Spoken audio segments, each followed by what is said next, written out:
this composition, mishmash between the real and the made up continues also in some of the sort of visual markers that we see around us as we play Call of Duty. And we wanted to talk a little bit about the flags of al-Qatala and Urzikstan. Well, a few things about this are interesting. One is the mythical creature in the middle of it looks a lot like the homa, which is a bird known in Persian mythology. It would be precisely the kind of thing you would associate with a nationalist project, right? I mean, homa is still the emblem of the Iranian airlines.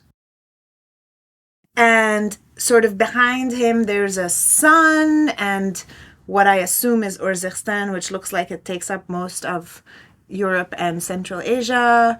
That's the Persian Gulf. I mean, that looks like it includes even Saudi Arabia. Yeah, the Urzikstan is quite large. Maybe it's like the greater Muslim Ummah or something. Yeah. And speaking of Muslim insignia, there's also the crescent moon, which is on the flag of many Muslim countries, Turkey, Algeria.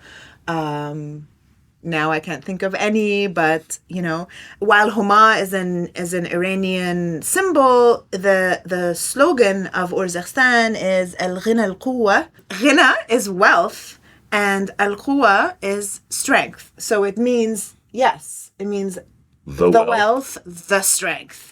Or the wealth is the strength? I think that what they wanted to say is al-Ghina Quwwa, which is the wealth is the strength. But it's just a strange thing to put on a national flag. And it's a mishmash of Persian and Arabic in this flag in a way that sort of doesn't necessarily gel. So one of the really interesting things about the flag of Urzikstan is it's basically modeled on the state emblem of Uzbekistan. You've got the crops, right? But there's a major difference between the crops between the two flags. On the Uzbek national emblem, you've got wheat on one side and cotton on the other side. On the Urzik flag, the cotton and the wheat has been replaced with poppies, which suggests that Urzikstan is a drug-producing nation, which is, of course, there is no nation that would want to present itself as such. There is another significant difference between the Urzik flag and the Uzbek national emblem, which is the appearance of the sword. So it's a drug-dealing, violent nation in its representation of itself to the world.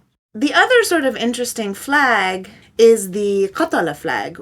It's a mishmash of two different and very opposing military groups, Hezbollah and ISIS, right? So it brings together the yellow and the guns from the Hezbollah flag with the black that features so prominently in an ISIS flag. It's supposed to be, I think, the seal of the Prophet Muhammad, right? And on it says Allah on the top, Rasul in the middle, and then Muhammad on the bottom. And I think supposedly you're to read it from the bottom. So Muhammad Rasulullah, Muhammad is the messenger of God. Right. Here that's been replaced with al-Qatala, which just means the killers. The killers. The killers are, of course, I mean, if you're reading it in English, it's written A-L-Q-A-T-A-L-A,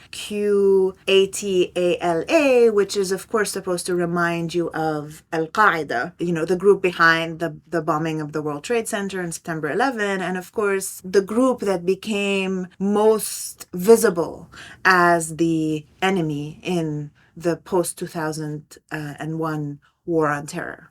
So again, the real and the made up blending together in a very specific way, right? And in a way that if you are sensitive to what these mean or spend a little time sort of unpacking, you realize that the borrowing from the real is in service of connecting these groups that are recognizable or thought to be enemy groups within the United States to the sort of fictional world of modern warfare that you inhabit.